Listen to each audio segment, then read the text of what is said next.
Assalamualaikum Sobat Yufid. Sekarang ribuan video Islam di harddisk ini boleh Anda miliki. Mau? Hubungi kami sekarang ya. Kami tunggu ya. Bismillah, alhamdulillah, wassalatu wassalamu ala rasulillah wa ala alihi wa ashabihi wa mawalah wa la hawla wa la quwwata illa billah. Kita lanjutkan kajian kita. Kita telah selesai membahas makharijul huruf, tempat-tempat keluarnya huruf. Tapi di sini ada pembahasan yang selanjutnya yang juga berkaitan erat dengan cara pengucapan huruf, yang juga sangat penting untuk kita ketahui dan kita pelajari. Karena kita tahu tadi ada makhraj yang hurufnya atau yang keluar dari makhraj tersebut lebih dari satu huruf. Ya. Jadi ada huruf-huruf yang makhrajnya sama dan yang membedakan hanya sifatnya saja. Maka mempelajari tempat keluarnya saja tidak cukup. Kita juga harus mempelajari sifatnya apa. Ya. Jadi setelah para ulama menjelaskan tempat-tempat keluarnya huruf, mereka pun memeriksa, merenungkan sifat-sifat dari masing-masing huruf. Yang ini akan semakin memperjelas tata cara pengucapan huruf. Sifat, kita tahu apa itu sifat. Maksudnya adalah ciri, ya, yang membedakan yang satu dengan yang lainnya. Jadi sifat adalah sesuatu yang dia memberikan pengaruh kepada huruf apabila kita tidak mendatangkan sifat-sifat tersebut. Seperti tadi shad dan sin. Apabila kita tidak mendatangkan sifat tebal pada shad, maka dia menjadi sin. Ya. Begitu pula sin. Apabila kita menambahkan sin, maka dia menjadi shad. Ya. Dan begitu pula sifat-sifat yang lainnya. Jadi sifat terbagi menjadi dua. Ada sifat yang memiliki lawan, sifat yang saling berlawanan, dan sifat yang tidak memiliki lawan. Kita mulai dari sifat-sifat yang berlawanan. Sifat-sifat yang berlawanan ada 8. Yang benar ada 8. Yang masyhur, ya. Yang pertama jahar, lawannya hamas. Jadi sebelum kita bahas satu-satu harus hafalkan dulu ini. Jahar lawannya apa? Hamas. Syiddah lawannya rakhawah. Kemudian di antara keduanya ada bainiyah namanya, ada sifat yang dia di antara keduanya. Kemudian isti'ala lawannya istifal. Itbaq lawannya apa? Itbaq lawannya apa? Infitah. Udah keluar belum layarnya? Belum, ya? Sudah? Nah, itu dicatat. Jahar lawannya hamas, syiddah lawannya rakhawah, dan di antara keduanya ada sifat bainiyah. Kemudian isti'la lawannya istifal, itbaq lawannya infitah. Ya. Ada berapa berarti? 8. Ya. Sudah hafal? Nah, yang penting dicatat, nanti kalau pulang bisa dilihat lagi, dicatat, ya. Yang ketiga isti'la, kita ulang lagi. Jahar lawannya hamas, syiddah lawannya rakhawah, dan di antara keduanya ada bainiyah.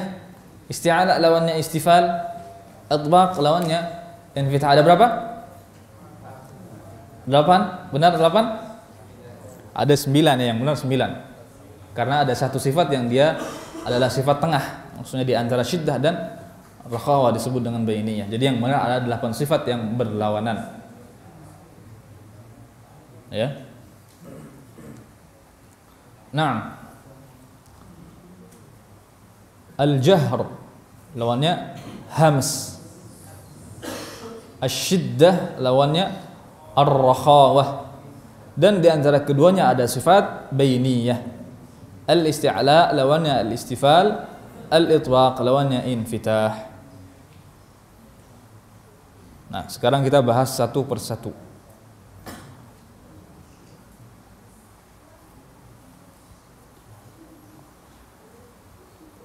Jadi ada 9 sifat yang berlawanan. Nah, nanti ada 8 sifat yang tidak berlawanan. As-safir, al-qalqalah, al-lin, al-inhiraf, at-tikrar, at-takrir, at-tafashi, al-istitalah, al-ghunnah. Ya, 8 tambah 9 berapa? 17. Ya. 17 sifat. 17 makhraj, 17 sifat. Namun ada perselisihan juga. Ada mungkin yang pernah dengar sifat idlaq dan ismat. Idlaq dan ismat. Keduanya bukan dari ilmu tajwid. Maksudnya tidak ada kaitan dengan tata cara pengucapan huruf. Namun keduanya adalah bagian dari ilmu sharaf. Yang tidak perlu kita bahas di sini. Ya. Sifat idlaq dan ismat itu kaitannya dengan ilmu sharaf. Nah, kita bahas al-hams dan yang lawannya apa? Jahar. Hafalkan rumusnya. Al-hams lawannya jahar. Huruf-huruf hamas ada 10. Sakata fahathahu syakhsun, atau Ibnu Jazir rahimahullah mengatakan fahathahu syakhsun sakata. Ya, hafalkan ini rumusnya. Jadi huruf hamas ada 10. Sakata fahathahu syakhsun, ini kata al-Imam Asy-Syatibi. Namun al-Imam Ibnu Jazari mengakhirkan kata sakata. Beliau mengatakan mahmusuha fahathahu syakhsun sakat. Fahathahu syakhsun sakat. Nah, catat rumus ini. Berarti huruf-huruf jahar adalah yang tersisa dari ke-10 huruf ini. Ya. Nah, yang jumlah ada 19 nanti karena huruf-huruf hijaiyah semuanya ada 29. Dengan memisahkan alif dari hamzah, 29 huruf. Jadi huruf-huruf apa huruf-huruf hamz? Sakata fahathahu syakhsun. Atau fahathahu syakhsun sakata. Nah, sekarang definisinya. Hamz secara bahasa itu apa? Samar. Fala tasma'u illa hamsa dalam Al-Quran. Kamu tidak mendengar pada hari kiamat nanti kecuali suara yang samar. Jadi secara bahasa dia samar. Maksudnya apa secara istilah? Huwal khafa'u fis sam'i, dia adalah samarnya suara pada pendengaran disebabkan oleh terbukanya dua pita suara, kemudian tidak bergetarnya keduanya, dan juga sifat hamas ini adalah mengalirnya kebanyakan dari nafas, atau mengalir nafas dalam jumlah yang besar, atau mengalirnya nafas dengan deras begitu, disertai dengan mengalirnya nafas dengan deras. Kita ulangi. Jadi sifat ini adalah sifat yang dilihat dari pita suara. Ya, bagaimana kondisi pita suara? Karena pita suara ini adalah organ paling utama dalam berbicara. Ya. Kita tidak bisa berbicara bila tidak memiliki pita suara. Ya. Di sana banyak yang terkena kanker pita suara sehingga pita suaranya dioperasi dan dihilangkan. Mereka tidak bisa berbicara. Na'udzubillah min dzalik. Nasallallahu alaihi wasallam. Jadi sifat ini dilihat dari kondisi pita suara saat berbicara. Bagaimana kondisinya? Nah, apabila kondisinya dia melebar, maksudnya dia terbuka, sebagaimana pada huruf-huruf yang hamas, yang mana ketika pita suara terbuka ini mengakibatkan suara menjadi lemah. Ya. Karena suara itu hakikatnya adalah udara yang dia mengalir dari celah. Jadi hakikat suara itu seperti itu. Dia asalnya adalah udara. Ketika dia mengalir dari sebuah celah, maka muncullah suara. Udara itu menjadi suara. Ya. Begitu. Nah, di sini pita suara yang mengendalikan suara kita adalah pita suara. Pita suara kita yang mengendalikan suara kita. yang menghasilkan suara kita. Jadi sifat ini lihat dari kondisi pita suara ini. Sifat jahar dan hamas lihat dari kondisi pita suara. Nah, ketika pita suara dia terbuka, yang otomatis udara menjadi banyak yang mengalir, ya. Nafas banyak yang mengalir dengan deras. Yang ini juga menyebabkan suara menjadi terdengar dengan lemah, ya, dalam pendengaran. Suara terdengar dengan lemah, maksudnya tidak sejelas huruf-huruf yang jahar. Paham insyaallah? Ini definisinya. Jadi sebabnya adalah pita suara. Sifat jahar dan hamas sebabnya adalah pita suara. Ya. Jadi pengucapan huruf-huruf hamas sertai dengan proses tadi. Terbukanya pita suara, ya. Mengalirnya kebanyakan dari nafas, mengalir nafas dengan deras. Akibatnya apa? Akibatnya suara yang keluar menjadi lemah. Ya. Coba semuanya. Af, af, ah, ah. Nah, bedakan dengan huruf-huruf jahar. A, a, ab, az. Ya. Huruf-huruf jahar dia suaranya lebih jelas, lebih komposisi suaranya lebih padat, ya. Karena apa? Kita lihat definisi dari jahar. Kita balikkan saja definisinya dari definisi hamas tadi. Kalau jahar itu apa? Jelasnya suara pada pendengaran. Kalau tadi hamas lemahnya suara pada pendengaran. Jahar jelasnya suara pada pendengaran. Ini akibatnya. Sebabnya apa? Karena merapatnya dua pita suara, ya. Dan disertai dengan bergetarnya kedua pita suara tersebut. Juga disertai dengan tertahannya nafas atau tertahannya kebanyakan dari aliran nafas. Jadi tertahan di sini bukan berarti nggak ada sama sekali. Nggak boleh ada sama sekali nafas yang terasa di sini, tidak. Ada tapi sedikit, tidak deras, tidak seperti huruf-huruf yang hamas. Kita bisa bedakan. Coba af, kita letakkan jari tangan kita di depan mulut. Af, af. Bedakan dengan ba, ab, am. Bedakan lagi dengan waw, au, af. Mana yang lebih terasa udaranya? Yang fa. Karena apa? Dia memiliki sifat apa? Sifat hamas. Difahami insyaallah. Jadi ini hakikat dari hamas dan jahar adalah dilihat dari pita suara. Pita suara terbuka, maka udara banyak mengalir. Ini mengakibatkan suara menjadi lemah, ya. Adapun jahar, pita suara tertutup, juga udara banyak yang tertahan dan mengakibatkan suara menjadi keras, suara menjadi jelas, ya, kuat, ya. Serta pula dengan bergetarnya dua pita suara. Jadi ketika pita suara itu merapat, ya, sehingga aliran udara dia menyempit, nah ini menyebabkan bergetarnya apa? Pita suara. Getaran tadi karena dorongan udara, ya. Getaran yang timbul di pita suara karena ada dorongan udara. Nah, kira-kira begitu prosesnya. Jadi ini pita suara kita ketika jahar ini rapat atau menyempit, sehingga udara yang ada di bawah pita suara yang ada di dada sini mendorong ingin keluar, ya, sehingga menyebabkan pita suara bergetar. Dan karena penyempitan pita suara tadi mengakibatkan suara menjadi jelas, kuat, dan sedikit dari udara yang bisa sampai keluar, ya.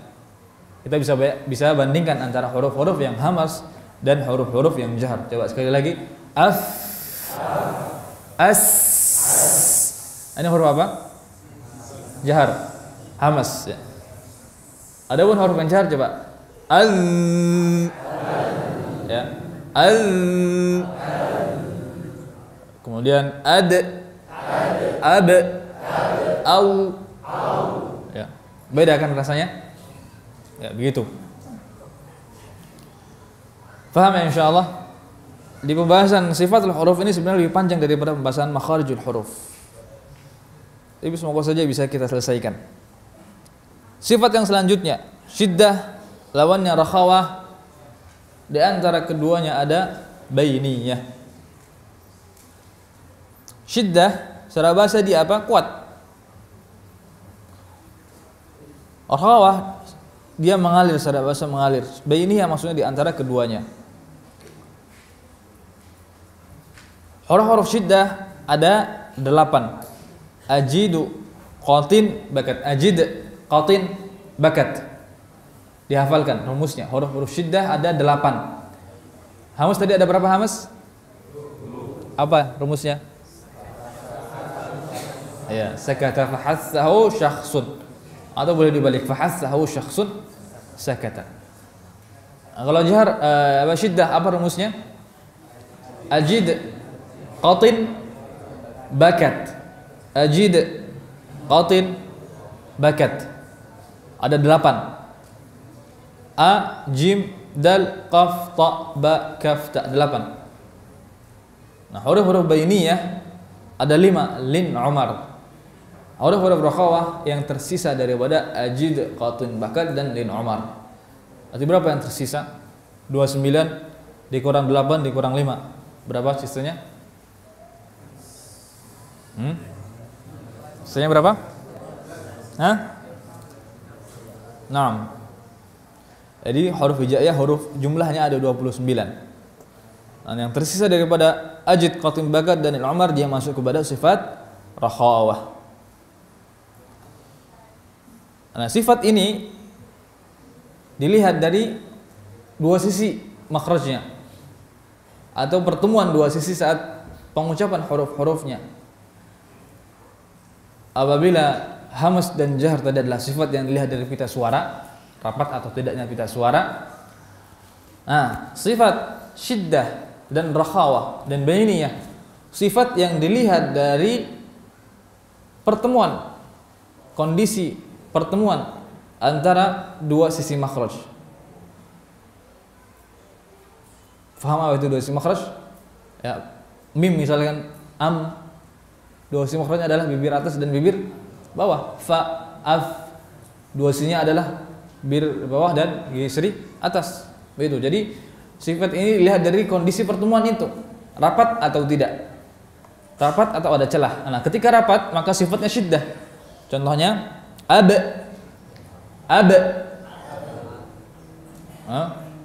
rapat, syiddah. Kalau lagi tadi jim, aj. Nah, yang rapat maka sifatnya syiddah. Kenapa? Ketika rapat maka suara tertahan, tidak bisa mengalir sama sekali. Ya Pak, ucapkan a. Bisa gak kita alirkan suara kita? Bisa nggak? Nggak bisa. Sudah habis. Kenapa tidak bisa? Karena makhrajnya rapat. Ba misalkan ab, nggak bisa. Ya. Ini karena makhrajnya rapat. Nah, huruf-huruf yang makhrajnya rapat maka dia sifatnya syiddah. Paham? Jadi sifat ini dilihat dari kondisi pertemuan dua sisi makhraj. Apabila pertemuannya rapat, maka otomatis suara tertahan, tidak bisa dialirkan, maka ini sifatnya apa? Syiddah. Nah, kita lihat definisinya. Jadi kita katakan syiddah secara bahasa itu kuat. Secara istilah adalah inhibasu jarayani sauti 'inda an-nutq bil harfi syadidi natijata ghalqil makhraj. Dia adalah tertahannya aliran suara saat mengucapkan huruf-huruf syiddah. Tertahannya aliran suara. Hafalkan, syiddah adalah tertahannya aliran suara. Ini adalah akibatnya. Sebabnya apa? Natijata ghalqil makhraj. Sebabnya adalah tertutupnya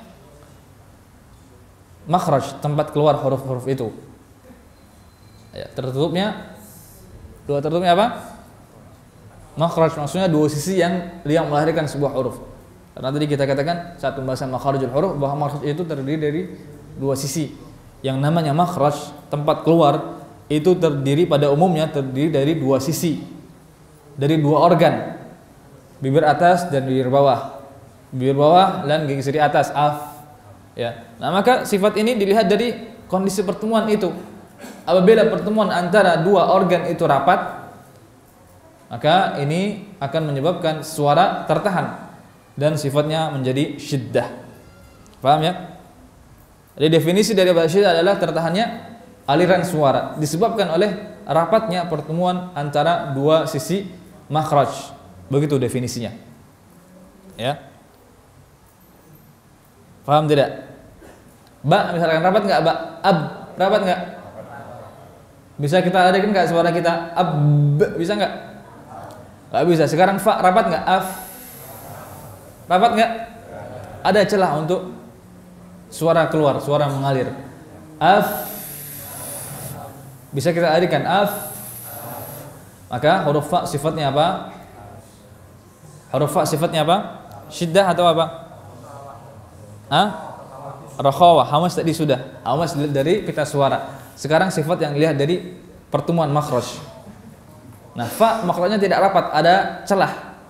Walaupun menyempit, menyempit, tapi tetap ada celah untuk suara bisa keluar.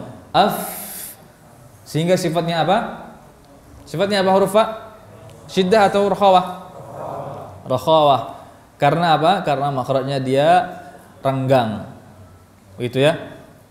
Paham insyaallah? Jadi definisi daripada rakhawah adalah lawan daripada syiddah tadi. Rakhawah adalah mengalirnya suara dengan sempurna. Maksudnya tidak tertahan sama sekali. Mengalirnya suara dengan sempurna. Ya. Ketika dia melalui makhraj. Maksudnya aliran suara tersebut tidak terhalangi oleh pertemuan antara dua sisi makhraj. Karena pertemuan antara keduanya tidak rapat, masih menyisakan renggang, menyisakan celah, sehingga ada kemungkinan untuk suara agar dia keluar, mengalir. Ya, contohnya tadi ini shin, ash. Perhatikan maksudnya dia di tengah lidah kan makhrajnya dan tidak rapat, ada celah ash. Ya, paham insyaallah? Dan di antara syiddah dan rakhawah ada sebuah sifat yang dinamakan oleh para ulama bainiyah. Nah, kalau bainiyah itu maksudnya adalah huruf-huruf yang dia alirannya tidak sempurna atau rapatnya tidak sempurna. Maksudnya dia secara makhraj dia rapat. Kita contohkan satu persatu. Jadi definisinya adalah bainiyah. Baina itu artinya di antara keduanya. Maksudnya dia di tengah. Definisinya adalah mengalirnya sebagian dari suara pada makhraj huruf. Ya. Yang itu disebabkan mengalirnya sebagian suara tadi disebabkan karena rapatnya makhraj itu tidak sempurna. Jadi karena rapatnya nggak sempurna, maka masih ada celah sedikit kecil. Ya, namun celahnya ini tidak terbuka lebar, celah yang kecil sehingga ada sedikit dari suara yang dia bisa untuk keluar. Ada pada huruf lam, kita perhatikan makhrajnya rapat nggak ini? Rapat nggak? Coba kita ucapkan al. Bisa dialirkan nggak suaranya? Bisa, namun makhrajnya rapat. Jadi makhrajnya harusnya dia syiddah karena rapat. Perhatikan gambar makhrajnya rapat, harusnya dia syiddah. Namun karena masih ada kemungkinan bagi suara untuk mengalir, ya, yang mana aliran tersebut adalah melalui sisi kiri, sisi kanan dan kiri lidah, ya. Coba kita bandingkan, ya, antara tengah mulut kita saat mengucapkan huruf lam al dengan sisi kanan dan kiri ya. Kita bandingkan, maka kita akan dapati bahwa di sisi kanan dan kiri itu udara lebih terasa keluar, lebih deras keluarnya, ya. Silakan dicoba.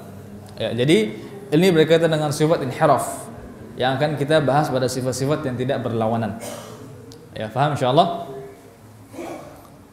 Itu inhiraf atau bainiyah yang ada pada huruf lam. Jadi dia makhrajnya rapat namun masih memungkinkan bagi suara untuk mengalir, namun bukan dengan aliran yang sempurna, tapi aliran dia adalah aliran yang melenceng dari jalannya. melenceng ke arah kanan dan kiri lidah yang akan kita bahas di sifat inhiraf nanti. Adapun huruf ra dia sama seperti huruf lam, sama-sama memiliki sifat inhiraf. Ya.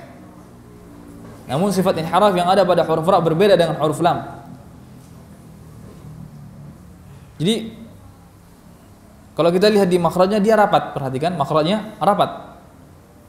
Namun sebenarnya di situ terjadi atau terbuka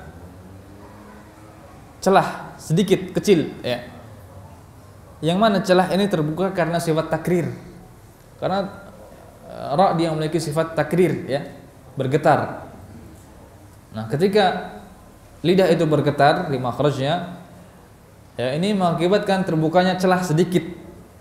Nah, ketika celah terbuka sedikit mungkin bagi suara untuk keluar, namun aliran suara saat itu atau pada pengucapan huruf ra ini tidak sempurna, ya, karena terbukanya hanya sedikit, ya. Coba semuanya ucapkan ar.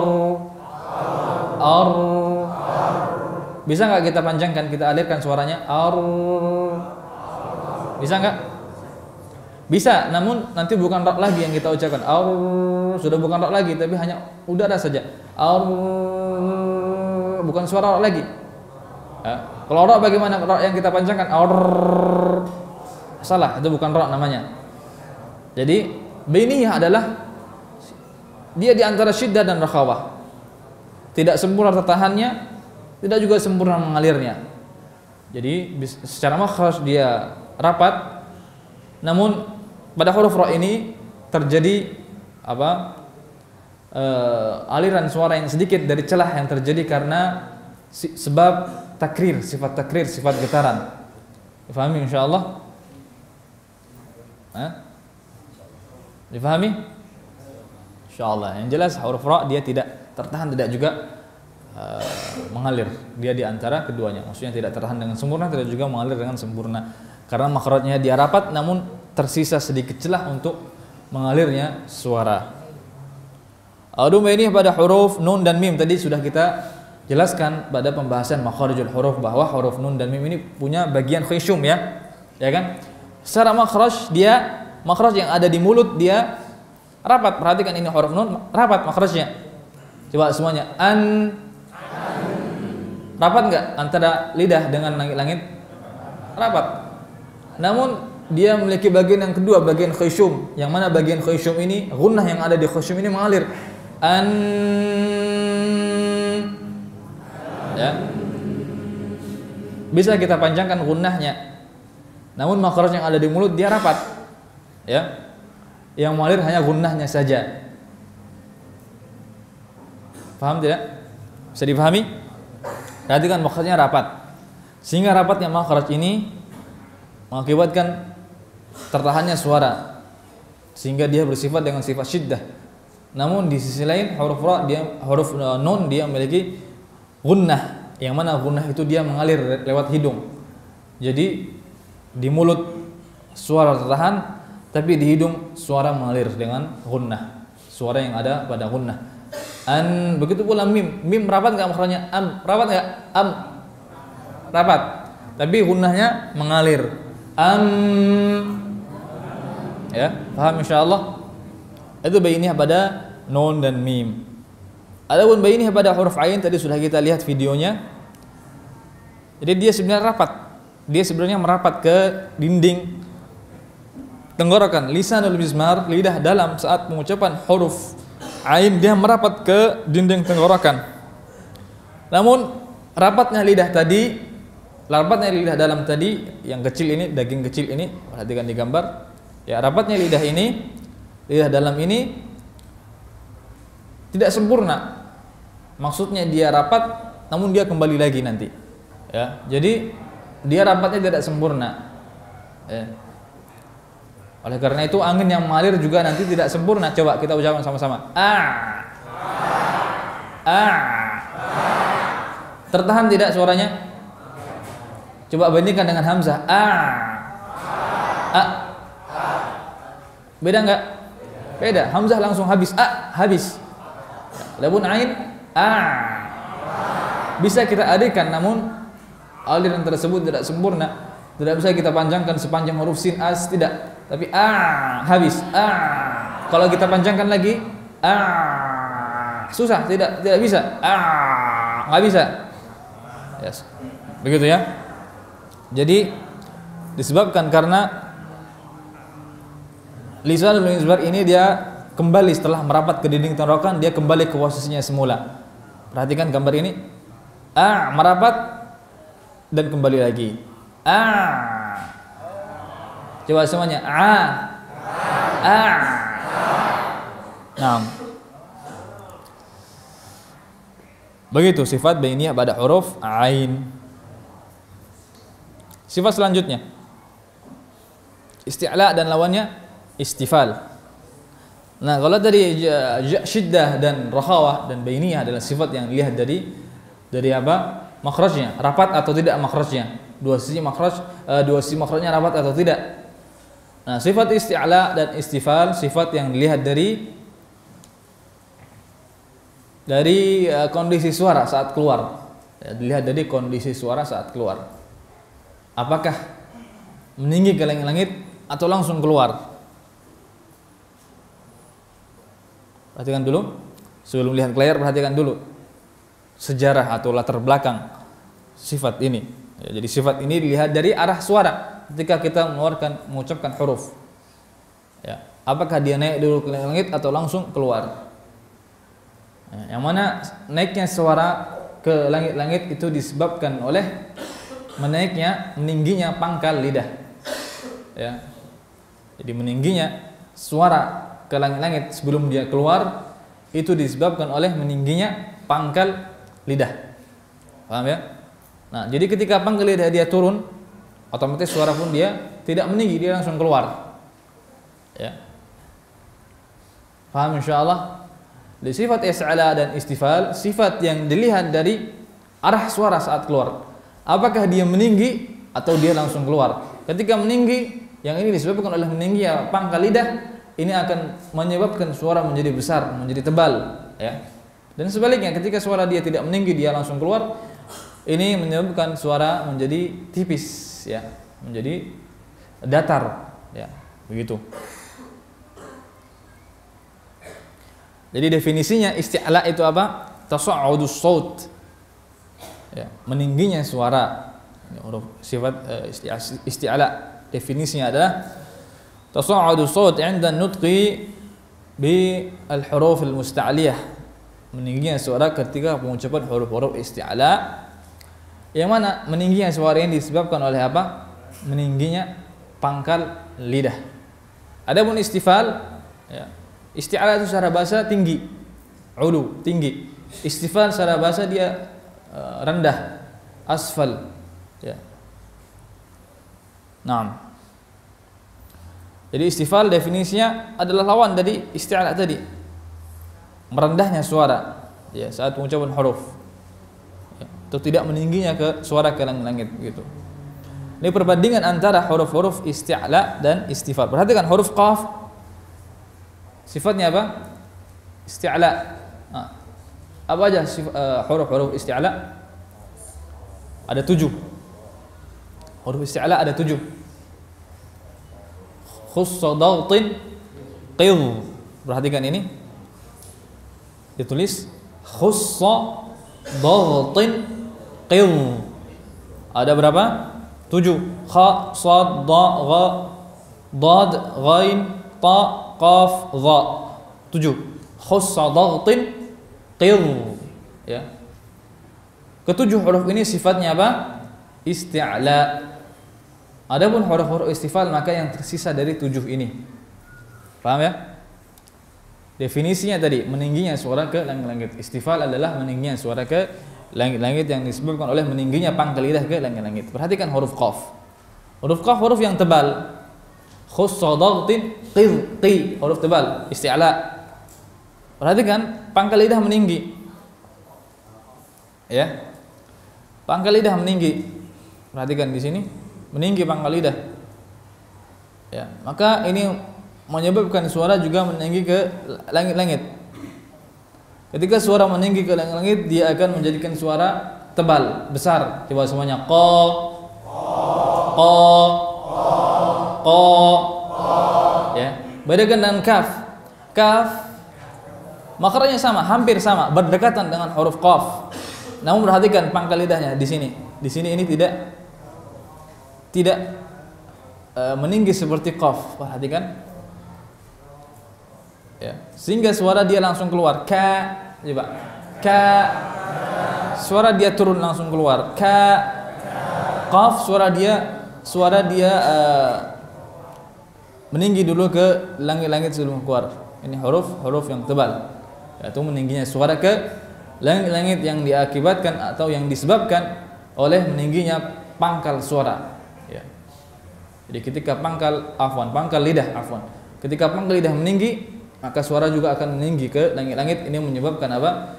Besarnya suara, tebalnya suara. Adapun istifal, maka pangkal lidah dia rendah, tidak meninggi, sehingga suara juga rendah dan tidak ada penebalan pada suara, tidak terjadi penebalan pada suara. Huruf isti'la ada berapa? 7. Khussa dhagtin qidh. Yang mana huruf isti'la ini akan mengakibatkan sifat isti'la ini mengakibatkan tebalnya suara pada huruf. Ya. Selanjutnya sifat itbaq dan infitah. Naam. Itbaq lawannya apa? Infitah. Apa aja huruf itbaq? Ada 4. Shad, dad, ta, dha. Wa shadu dadun, ta'u dha'un mutbaqah kata Imam Ibnu Jazari. Shad, da, ta dan dha. Ya. Keempat huruf ini sifatnya apa? Itbaq. Ya. Perhatikan, keempat huruf ini semuanya isti'la. Shad isti'la tidak? Khussa isti'la. Dad, dagtin da isti'la. Ta, dagtin ti isti'la juga. Ya, dha, qidh isti'la juga. Jadi keempat huruf ini semuanya huruf-huruf isti'la. Jadi ada keterkaitan antara itbaq dan isti'la. Ada keterkaitan. Ya. Antara sifat itbaq dan isti'la. Jadi semua huruf itbaq itu isti'la. Tapi tidak semua huruf isti'la itbaq. Paham? Nah, begitu. Dilihat dari mana? Dari sisi apa sifat ini? Kalau tadi isti'la dan istifal dilihat dari pangkal lidah naik atau tidak. Sehingga suara itu naik atau tidak. Ketika pangkal lidah naik, maka suara menjadi naik, menjadi tebal. Ini sifatnya isti'la. Ketika pangkal lidah turun, sehingga suara menjadi turun, ya tidak meninggi ke langit, suara menjadi tipis, sifatnya menjadi apa? Istifal. Nah, itbaq ini dilihat dari apa? Pertama kita harus tahu bahwa sifat itbaq ini ada keterkaitan dengan sifat isti'la. Ya. Di semua huruf-huruf itbaq itu apa? Isti'la. Nah, dilihat dari bagian depan mulut kita saat pengucapan huruf-huruf isti'la. Ya. Pengucapan huruf-huruf isti'la tadi kita tahu bahwa disertai dengan meningginya pangkal lidah. Dengan huruf ini huruf dha. Perhatikan huruf dha. Huruf dha adalah huruf isti'la. Perhatikan suara yang meninggi ke langit dan pangkal lidah meninggi ke langit-langit, ya. Pangkal lidah meninggi ke langit-langit ini menyebabkan suara meninggi ke langit-langit, dan meningginya suara ke langit-langit ini menyebabkan suara menjadi besar dan tebal sehingga sifatnya menjadi isti'la. Sifatnya adalah isti'la. Dan kemudian perhatikan bagian depan mulut pada huruf dha. Terjadi penyempitan. Perhatikan. Penyempitan ya, bukan perapatan, bukan rapat, tapi sempit saja, menyempit saja. Ya, menyempit saja. Perhatikan ini. Perhatikan huruf qaf yang dia isti'la juga, namun infitah, tidak itbaq. Jadi perhatikan pangkal lidahnya meninggi, suara menjadi tebal, sifatnya isti'la, tapi bagian depan mulut dia terbuka lebar. Coba semuanya. Au. Aqa. Perhatikan bagian depan mulut kita. Aqa. Terbuka. Aqa. Ya, terbuka. Adapun dha au. Ada penyempitan, ya. Namun tidak sampai rapat seperti tadi. Sifat syiddah tidak. Hanya penyempitan saja. Au. Perhatikan, au. Ada lidah yang bertemu dengan apa? Ujung gigi seri. Au, ya. Qaf tidak, aqa. Terbuka lebar, aqa. Ya. Jadi sifat itbaq dan infitah dilihat dari ini. Apakah bagian depan mulut saat pengucapan huruf-huruf isti'la itu menyempit, ya, atau tidak? Ya. Ketika pengucapan huruf-huruf isti'la kemudian disertai dengan menyempitnya jalan udara di bagian depan mulut, maka terjadilah itbaq. Nah, sekarang mari kita fahami definisi daripada itbaq. Itbaq itu secara bahasa dia diambil dari kata atbaqa yutbiqu, yang artinya dia adalah menempelkan. Al-saqa yulsaqa ilsaqan, menempelkan, ya. Atau ada yang mengatakan itbaq itu dari kata tabaq. Tabaq dalam bahasa Arab maksudnya adalah apa?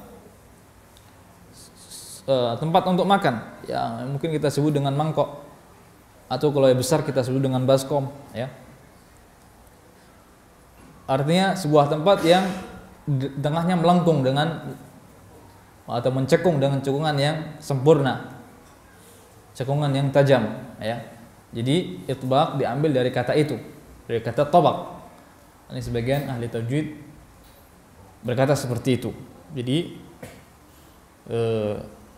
definisi itbaq yang pertama, itbaq secara bahasa diambil dari kata atbaqa yutbiqu itbaqan, yang bermakna ilsaq, melekatkan, menempelkan. Yang definisi ini adalah dilihat dari suara saat pengucapan huruf-huruf itbaq ini. Suara dia menempel ke langit-langit, ya. Maksudnya suara dia tidak bisa langsung keluar. Huruf-huruf isti'la tadi, ya. Dha, ya, huruf dha misalkan au, ya. Suara huruf dha ini au tidak leluasa keluar karena ada penyempitan di bagian depan mulut ini. Au, ada penyempitan di sini, au, ya. Sehingga suara tidak leluasa untuk keluar, ya. Maka terjadilah perkumpulan suara, ya. Terjadi apa? Mengumpulnya suara di tengah, maksudnya di lidah dan langit-langit, di antara lidah dan langit-langit. Paham insyaallah?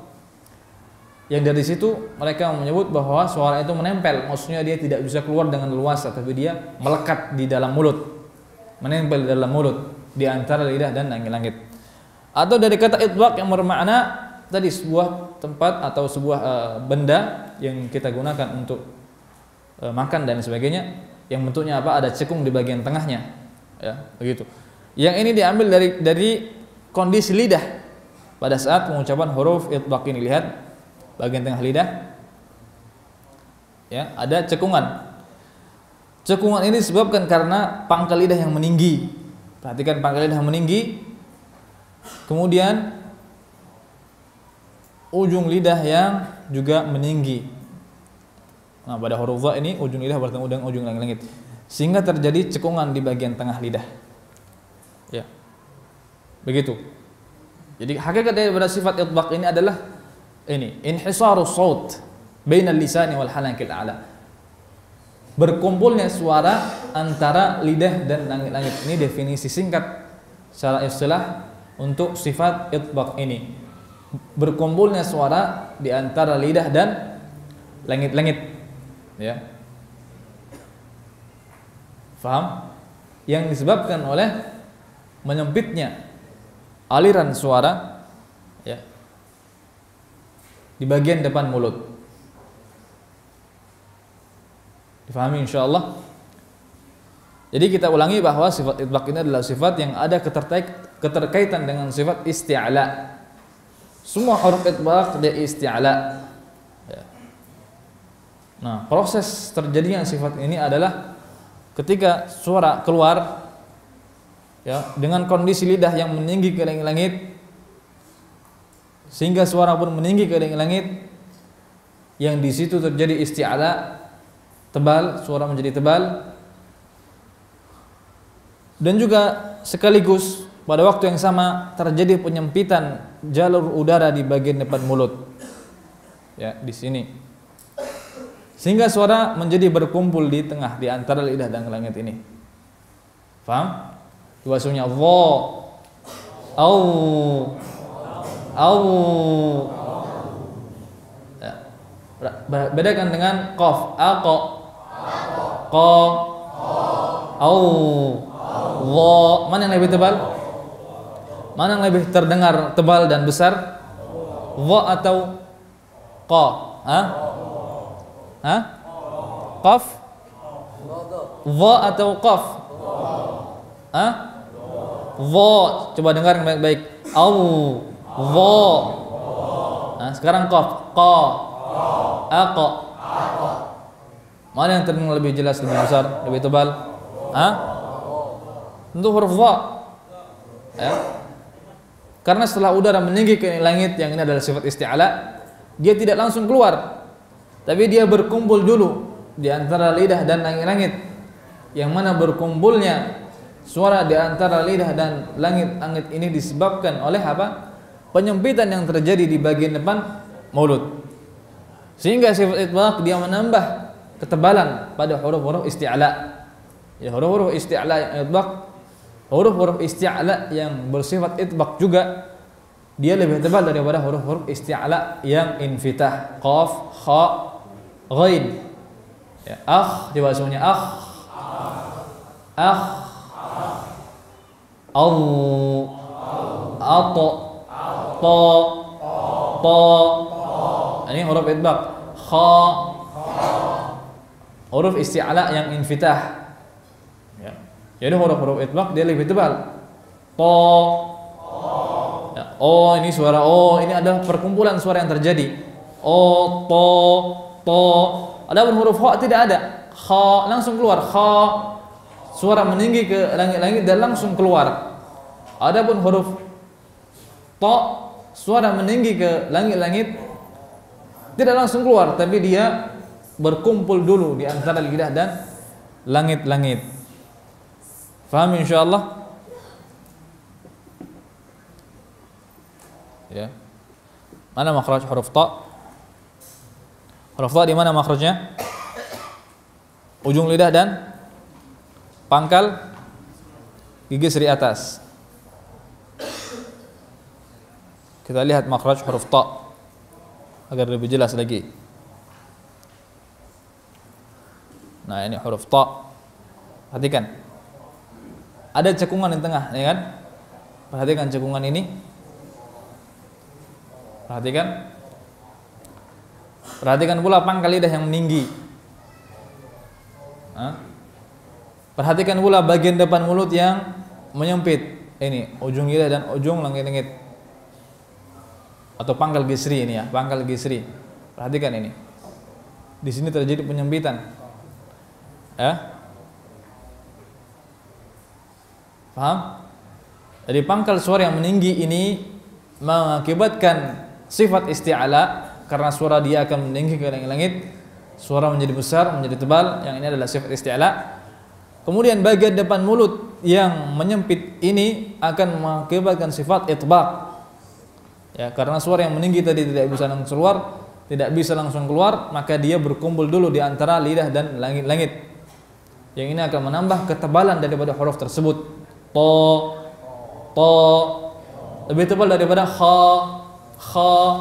Jadi salah kalau apabila kha diucapkan ko, ini salah. Ko yang benar qa, dibuka qa.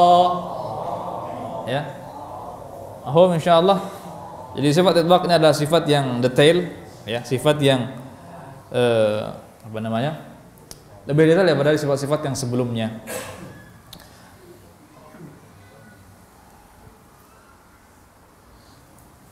Masuk ke pembahasan sifat-sifat yang tidak berlawanan. Kita akan lewat dengan cepat saja.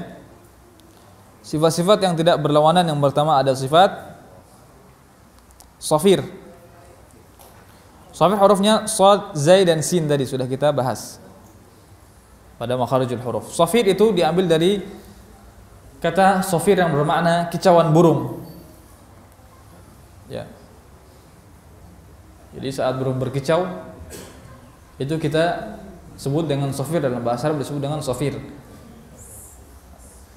Secara istilah adalah tajamnya suara saat pengucapan huruf, disebabkan karena suara tersebut mengalir dari aliran yang sempit, dari jalan yang sempit. Jalan yang sempit yang dimaksud adalah tadi di antara dua gisri tadi, di makhrajnya. Masih ingat huruf shad, zai dan sin makhrajnya di mana?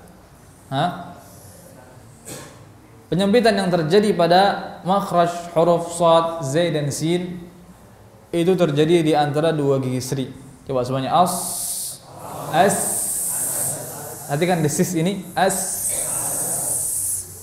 Ya. Sama nggak dengan suara burung? Beda ya? Beda.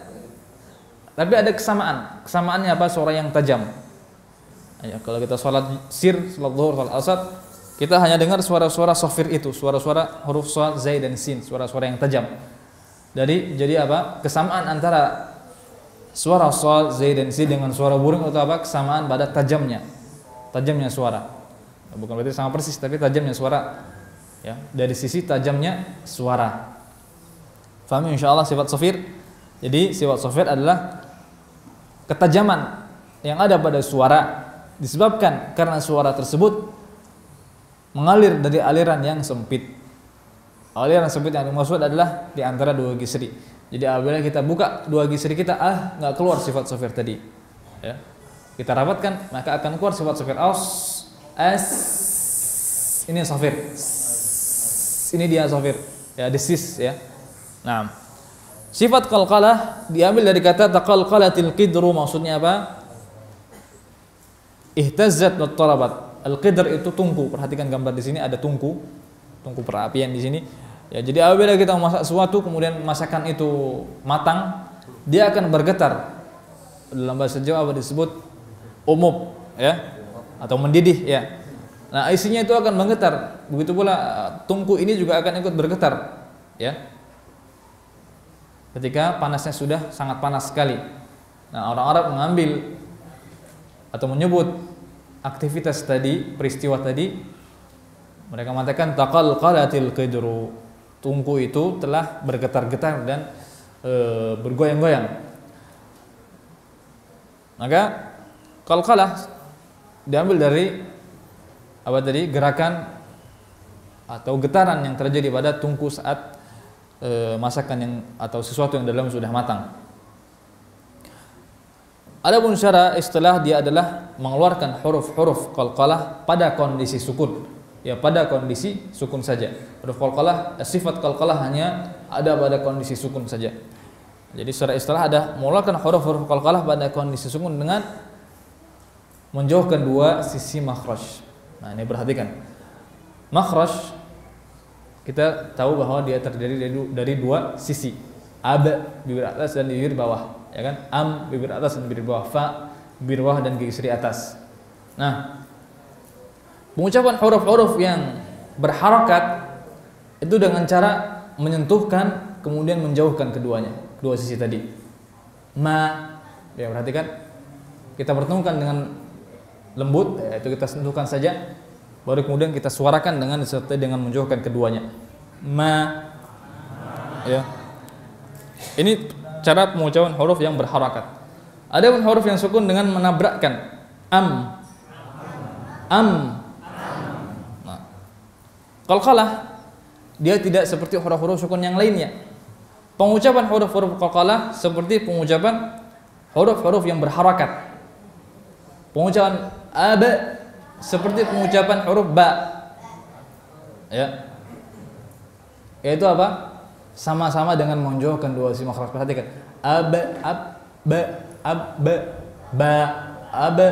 Ba. Ya, kita sentuhkan baru kemudian kita jauhkan. Enggak perlu diikuti. Aba. Tidak perlu diikuti. Aba. Aba. Ya, perhatikan, hanya perhatikan saja mulutnya. Ya, bahwa huruf-huruf qalqalah itu pengucapannya seperti pengucapan huruf-huruf yang berharakat sama-sama dengan menjauhkan dua sisi makhraj. Aba sama dengan ba. Ya, kita jauhkan dua sisi makhraj, dua bibir. Aba, ba. Ya. Nah. Jadi ketika antum mengikuti suara yang antum dengar, maksudnya mengucapkan huruf-huruf tadi itu maksudnya apa? Untuk merenungkan, bukan hanya membeo saja. Ya, nggak ada gunanya kalau hanya membeo. Ya, tapi antum renungkan makhrajnya, bagaimana cara pengucapannya. Jadi pada huruf-huruf qalqalah ini pengucapannya dia sama dengan pengucapan huruf-huruf berharakat. Aba sama dengan ba, sama-sama dengan menjauhkan dua sisi makhraj, ya. Tapi ada bedanya. Bedanya apa? Huruf-huruf berharakat disertai dengan gerakan yang membentuk harakat itu. Fathah disertai dengan gerakan membuka dua rahang. Ba, dua rahang kita terbuka. Ba, ya. Adapun kasrah disertai dengan menurunnya dua rahang bawah. Bi, ya, bi. Adapun dhammah disertai dengan majunya dua bibir atau melingkarnya dua bibir. Bu. Qalqalah tidak disertai dengan itu semua. Ada, maka seakan-akan huruf tersebut bergerak tapi bergerak di tempat. Seperti panci tadi, dia bergerak-gerak, bergetar-getar tapi tidak pindah tempat. Akan tunggu tadi ketika masakan yang di dalamnya sudah matang, dia bergerak-gerak tapi tidak pindah tempat. Begitu pula huruf-huruf qalqalah, dia bergerak, tidak seperti huruf-huruf yang lainnya yang sukun. Sukun itu artinya apa? Tenang, diam. Diam, suara diam, tidak bergerak kemana-mana. Tapi huruf qalqalah dia bergerak, ya, bergerak namun tidak pindah tempat, begitu istilahnya. Aba, bergerak namun dia tidak berpindah tempat, maksudnya bergerak tapi tetap pada tempatnya. Maksudnya dia bergerak namun tidak mengarah suara yang keluar itu. Suara yang bergerak tersebut tidak mengarah kepada fathah, dhammah dan kasrah. Faham insyaallah? Jadi definisi qalqalah kita ulangi, mengucapkan huruf-huruf qalqalah dalam kondisi sukun dengan menjauhkan dua sisi makhraj tanpa disertai dengan salah satu dari harakat yang tiga. Paham? Enggak paham? Ini agak rumit qalqalah. Tapi sederhana saja. Qalqalah itu pengucapannya pertama, kaidahnya qalqalah hanya ada pada huruf yang sukun. Qalqalah hanya ada pada huruf sukun. Qa ini enggak ada qalqalahnya. Kalau sukun aqa baru qalqalah. Paham? Qalqalah hanya pada sukun saja. Paham? Qalqalah, pengucapan huruf qalqalah berbeda dengan pengucapan huruf yang lainnya. Yang kedua, kaidah yang kedua. Huruf yang lainnya dengan menabrakkan dua bibir huruf qalqalah dengan menjauhkan dua bibir. Seperti huruf yang berharakat. Paham? Ini kaidah yang kedua. Jadi pengucapan aba seperti pengucapan ba. Bedanya kaidah ketiga atau keempat? Keempat ya. Keempat, kaidah keempat, huruf qalqalah tidak disertai dengan harakat apapun. Itu. Kita ulangi definisi qalqalah yang pertama, dia hanya ada pada kondisi sukun. Ya. Kedua, pengucapannya seperti huruf-huruf yang berharakat. Ketiga, tidak disertai dengan harakat sedikit pun dari harakat yang tiga. Jadi ada tiga kaidah ya, bukan empat. Ada tiga kaidah, tiga definisi. Paham? Hanya ada pada sukun saja. Qa, ba. Ini tidak qalqalah. Ada berapa huruf qalqalah? Ada 5. Apa? Qutubu jadin. Atau biasa kita sebut baju ditaqa. Namun yang versi Arabnya qutubu jadin. Qutubu jadin. Ada enggak di sini? Ada nih. Qutubu jadin. Ya. Jadi sifat qalqalah ada pada kelima huruf ini, namun hanya pada kondisi sukun saja. Qu ini enggak ada qalqalahnya. Qu. Tapi ketika sukun aqa, baru keluar sifat qalqalahnya. Paham? Nah, definisinya ada 3 tadi. Hanya ada pada sukun saja. Kedua, pengucapan yang seperti pengucapan huruf yang berharakat, yaitu apa? Dengan menjauhkan dua sisi makhraj. Ya, kita ulangi penjelasan dua sisi makhraj ini. Jadi semua huruf-huruf yang kita ucapkan pada umumnya itu terdiri atau pengucapannya terdiri dari 2 organ. Organ mulut. Ya. Jadi pengucapannya dengan mempertemukan kedua organ tersebut.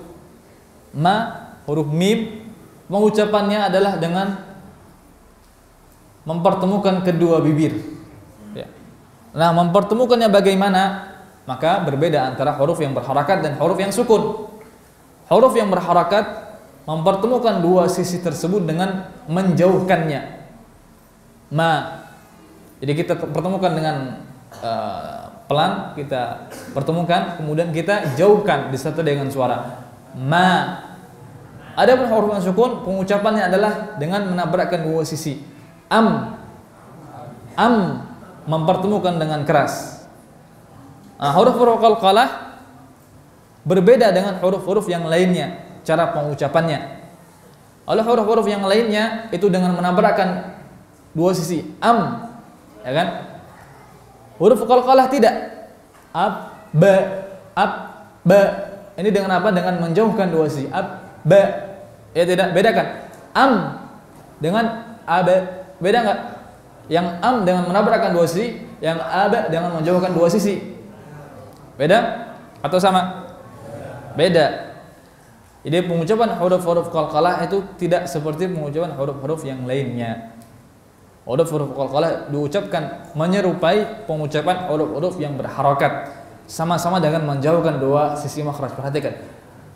Ba ini menjauhkan dua sisi makhraj. Ba, ya kan? Dua bibir menjauh. Dua bibir apa? Saling menjauh. Ba. Sekarang aba.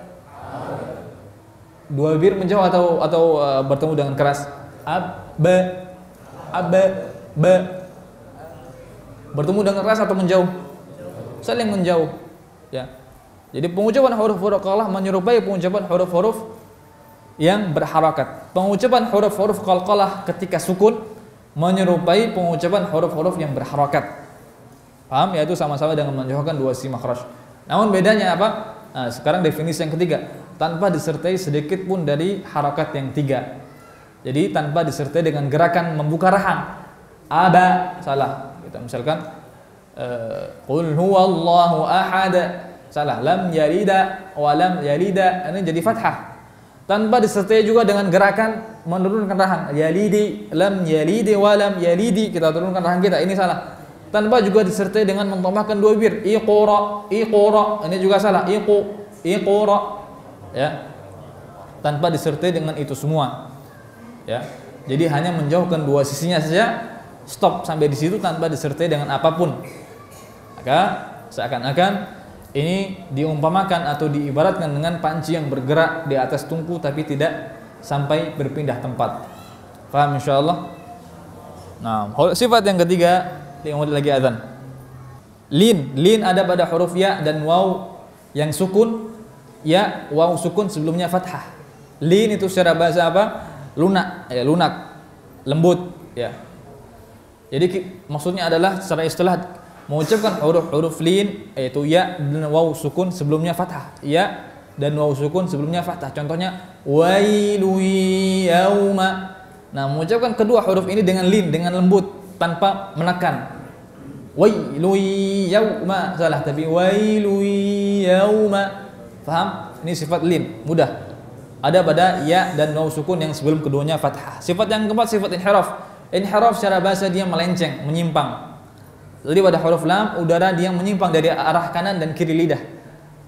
Makhrajnya rapat sehingga suara tidak bisa leluasa untuk keluar, tapi ada celah di kanan dan kiri lidah sehingga memungkinkan bagi suara pada pengucapan huruf lam untuk melencengkan arah suaranya ke arah kanan dan kiri. Coba semuanya. Letakkan dua jari di samping kanan dan kiri mulut. Coba letakkan di tengah. Beda tidak udara yang kita rasakan?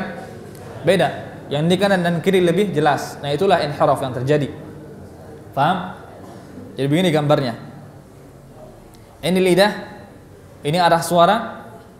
Dia mau keluar lewat jalur utamanya yang lurus ini. Tapi tidak bisa karena rapatnya lidah. Sehingga dia mencari jalan lain. Akhirnya dia mendapatkan celah kecil di antara atau celah kecil di samping kanan dan kiri lidah. Ya. Jadi suara masih bisa mengalir namun dengan aliran yang tidak sempurna. Dari sisi kanan dan kiri lidah. Ini namanya inhiraf, disebut dengan inhiraf lam.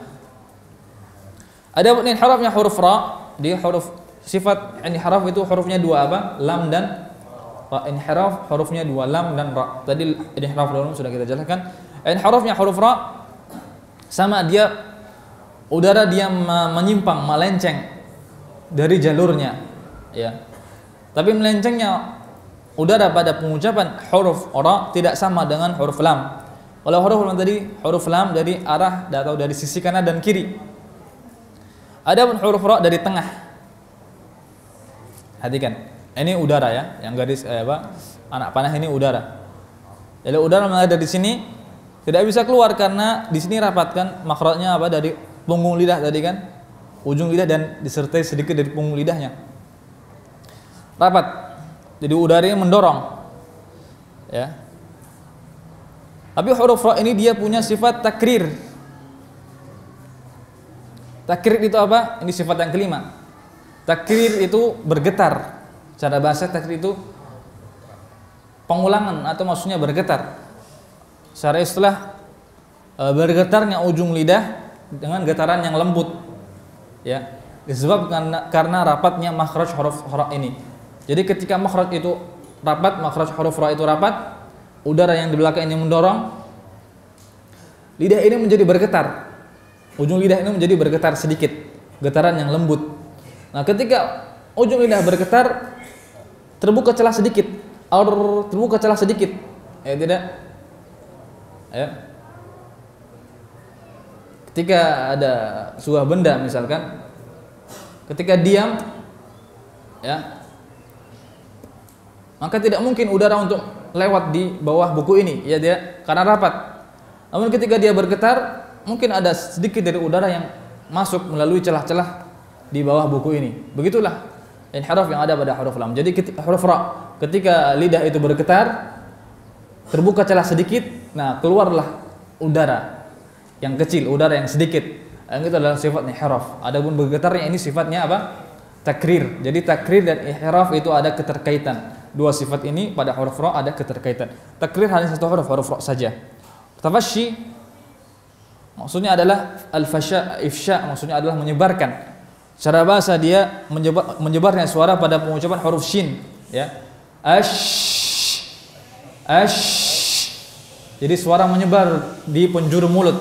Jadi suara dia memenuhi mulut. Ash. Jadi salah apabila kita mengucapkannya ash, salah. Ash. Ini sifat yang mudah insyaallah. Sifat yang ke-7, istitalah. Istitalah adalah sifatnya huruf dad. Istitalah artinya memanjang. Yang maksudnya pengucapan huruf ini memanjang. Tadi kita telah membahas huruf dad, ya, telah membahas huruf dad yang makhrajnya dia makhraj intinya atau tempat bertumpunya huruf dad ini ada pada tepi lidah yang bertemu dengan apa? Gigi geraham atas atau bawah? Atas, yang ungu ini ya. Ya, yang ungu ini. Dan ujung lidah dia bertemu dengan ujung langit-langit. Ya. Paham? Di semua tepi lidah, ya ini lidah misalkan, ini bertemu dengan geraham, ini bertemu dengan ujung langit-langit. Ya, sehingga udara di belakang mulut ini mendorong lidah. Pada huruf yang besar, huruf yang kuat, udara di belakang lidah saat mengucapkan huruf dad ini mendorong lidah dengan keras, sehingga menyebabkan lidah terdorong sedikit ke depan. Ya. Nah, di situ terjadi istitalah. Proses tersebut mengakibatkan pengucapan huruf dad memanjang sedikit. Ada? Nah, Kita lanjutkan sifat yang ke-7, sifat istitalah. Yang ini adalah sifatnya huruf dhad saja. Sifat istitalah hanya dimiliki oleh huruf dhad saja. Dia merupakan ciri khas untuk huruf dhad. Istitalah secara bahasa artinya memanjang. Maksudnya adalah memanjangnya pengucapan huruf ini. Ya, jadi pengucapan huruf ini memanjang. Bagaimana manjangnya tersebut? Kita perlu mengetahui definisi secara istilah dari sifat istitalah ini.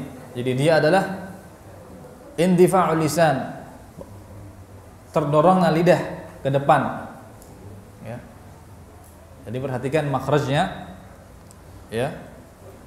Jadi tepi lidah, ya, ini bertumpu menekan ke gigi geraham atas. Ujungnya bersentuhan dengan ujung langit-langit, ya kan? Nah, indifa'ul lisan maksudnya terdorong lidah ke depan, ya. Jadi ujungnya ini terdorong ke depan sampai dia menyentuh gigi seri. Ya, yang tadinya makhrajnya atau posisi ujung lidah ini hanya pada ujung langit-langit saja, ya. Dia menjadi terdorong sedikit hingga menyentuh ujung lidah ini menyentuh pangkal gigi seri, ya. Sebabnya apa? Sebabnya karena dorongan wadzalika tahta ta'thiril hawa'id dhaqit khalfil lisan. Karena dorongan yang kuat dari udara yang ada di belakang lidah. Jadi huruf dhad adalah huruf yang besar, huruf yang kuat, ya. Huruf yang bersifat tebal. Maka otomatis suara yang dihasilkan, udara yang dikeluarkan saat pengucapan huruf dhad juga kuat dan besar. Nah, saat udara sampai ke lidah, ya, dia naik dari dada atau dari apa nih yang menghasilkan udara di sini di paru-paru, ya. Ditiupkan ke atas sampai kerongkongan, kemudian sampai lidah. Nah, ketika sampai lidah tersebut terjadilah sifat istitalah ini. Jadi udara yang kuat tadi mendorong lidah sehingga lidah dia menyentuh ke gigi seri atas, yang tadinya dia hanya dari ujung langit-langit saja tidak sampai gigi seri, tapi karena dorongan yang kuat yang ada di belakang lidah menyebabkan lidah tadi menyentuh sedikit atau maju sedikit hingga menyentuh ke pangkal gigi seri atas. Begitu proses istilah ini. Coba semuanya. Ya. Jadi lidah bergerak ke depan. Gitu. Lidah bergerak ke depan sedikit.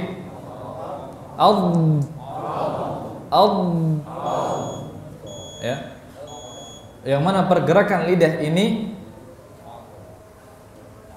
juga menimbulkan suara dan juga memakan waktu.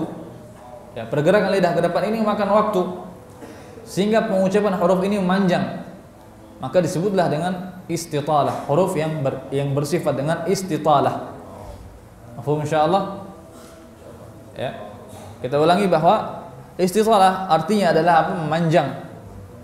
Maksudnya adalah memanjangnya pengucapan huruf ini.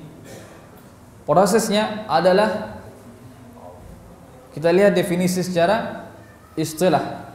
Lidah terdorong sedikit ke depan hingga menyentuh pangkal gigi seri atas, yang mana dorongan tersebut disebabkan oleh udara yang ada di belakang lidah, ya,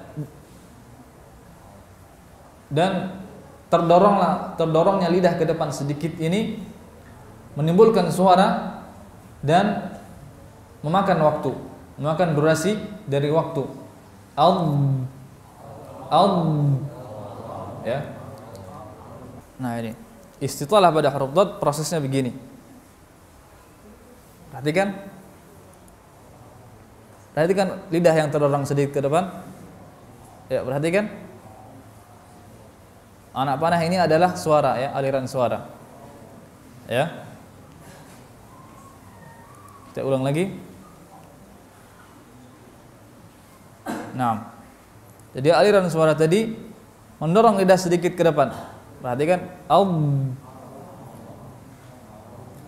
ya, perhatikan jelas? Jelas? Jadi dorongan lidah ke depan tadi itu tentu membutuhkan waktu, memakan waktu, sehingga pengucapan huruf dad ini menjadi panjang. Waladhdallin. Tidak cukup diucapkan dengan tapi yang benar perhatikan suara huruf dad ini, perhatikan baik-baik.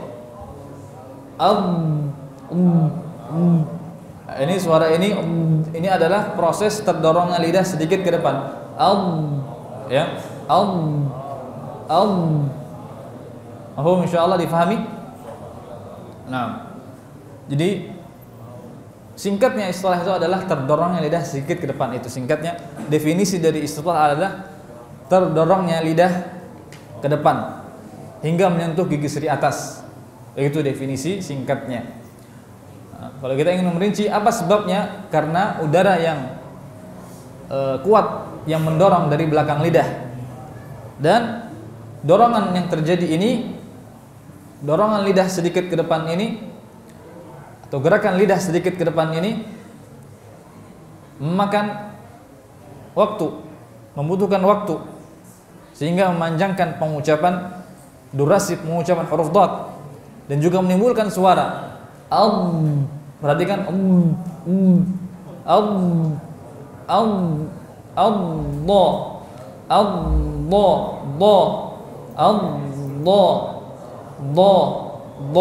ya, paham? Jadi lidah terdorong sedikit ke depan hingga menyentuh gigi seri atas, ya. Yang mana terdorongnya lidah sedikit ke depan ini memakan waktu dan mengakibatkan pengucapan huruf dad sedikit panjang. Maka dinamakanlah sifat ini dengan sifat, huruf ini disifati dengan sifat istitalah. Sifat terakhir sifat gunnah.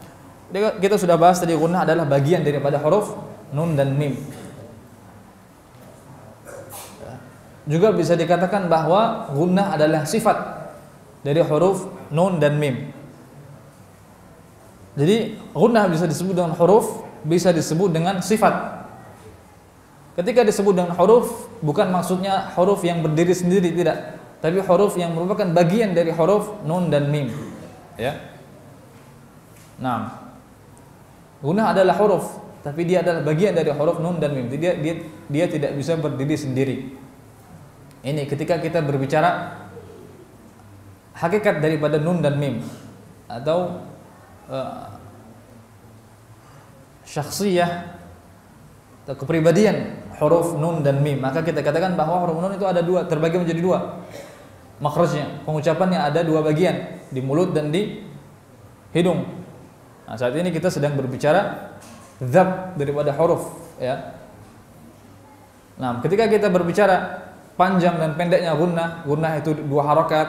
Gunnah ketika sukun itu tidak panjang, tidak dipanjangkan dua harakat, tapi hanya dijelaskan saja. Nah, saat kita berbicara seperti itu, maka kita sedang berbicara sifat gunnah. Jadi sifat gunnah ketika kaitannya adalah dengan panjang dan pendeknya. Huruf gunnah ketika kaitannya dengan pembahasan asal usul huruf tersebut, ya, komposisi atau tata cara pengucapan huruf tersebut, atau bagian-bagian huruf nun dan mim. Maka saat itu kita sedang berbicara huruf gunnah. Adapun sifat gunnah adalah ketika pembicaraannya terkait dengan panjang dan pendeknya gunnah. Paham ya? Jadi gunnah adalah sifat untuk nun dan mim, baik dalam kondisi sukun atau dalam kondisi berharokat. Hanya saja panjang dan pendeknya berbeda-beda. Ada 4 tingkatan yang sudah kita sebutkan tadi.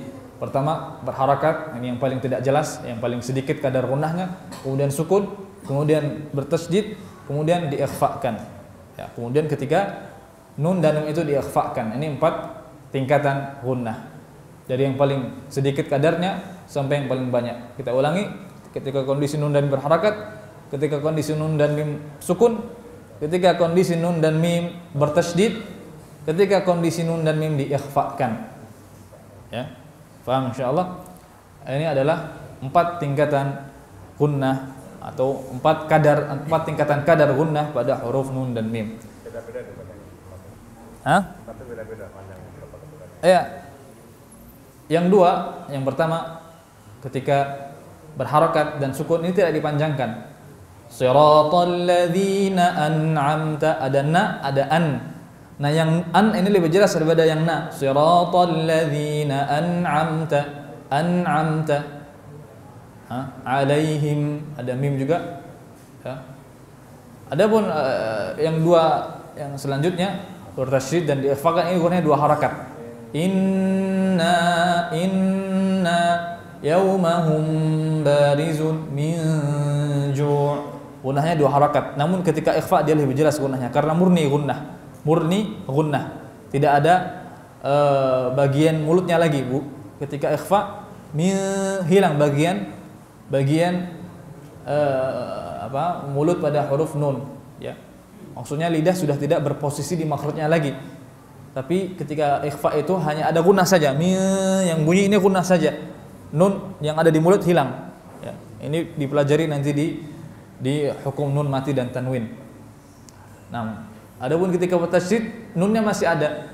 Posisi lidah masih pada makhraj huruf nun. Inna. Karena itu gunnahnya lebih sedikit kadarnya karena tercampur dengan bagian mulut, dengan lidah yang ada yang bertemu dengan ujung langit, begitu pula dengan bibir yang saling bertemu. Jadi masih tercampur dengan bagian mulut. Bagian khaysyum masih tercampur dengan bagian mulut. Adapun ketika diikhfakan sudah tidak ada lagi bagian mulut, murni bagian hidung, murni khaysyum, murni gunnah, sehingga dia lebih jelas gunnahnya. Sama-sama dua harakat.